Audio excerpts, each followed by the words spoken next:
আমাকে যখন জিজ্ঞাসা করে যে আপনি কার দীক্ষিত, আমি বলি শ্রী শ্রী ঠাকুর অনুকূল চন্দ্র, আর সে আবার বলে আমি অমুক ঠাকুরের বা আমি অমুকের। তারপরেই একটি কথা অবধারিত ভাবে বলে কি জানেন, সবই তো এক, সবই তো এক। এখন কি বোঝাবেন? এই যে বলছেন আপনি যদি কুলগুরু, সিদ্ধ গুরু, সাধক গুরু এবং সদ্গুরু, এর মধ্যে তফাৎটা বুঝতে হবে।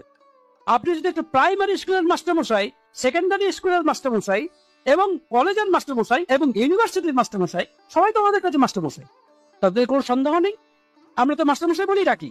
কিন্তু যদি আপনি প্রাইমারি স্কুলের মাস্টারমশাইকে যদি ইউনিভার্সিটির মাস্টারমশাইয়ের সাথে এক বলে দেন, সবই এক, তাহলে তো মুশকিল। তাহলে আপনি সত্যকে অস্বীকার করছেন। সুতরাং মনে রাখবেন, সদনাম তিনিই দিতে পারেন যিনি সদ্গুরু। আর এটা একেবারে সত্য, 100% ট্রুথ, যে একমাত্র পুরুষোত্তম ছাড়া আর কেউ সদ্গুরু হতে পারে, আর কারো সদ্গুরু হওয়ার ক্ষমতা নেই। কেন?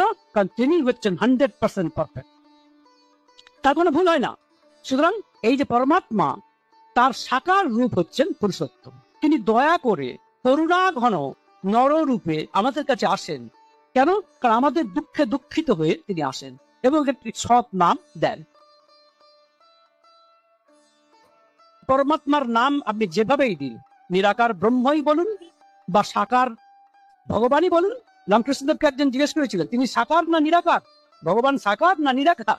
রামকৃষ্ণ ভাই চমৎকার উত্তর দিয়েছিলেন, বলেছিলেন তিনি সাকার, তিনি নিরাকার, তিনি সাকার নিরাকারের পরে আরো কত। তো যেভাবেই যে নামেই আপনি ডাকুন, সেই পরমাত্মাকে যদি জানতে হয়, সহজতম রাস্তা হচ্ছে ভক্তি যোগ। যোগ মানে যুক্ত হওয়া। কার সাথে যুক্ত হওয়া?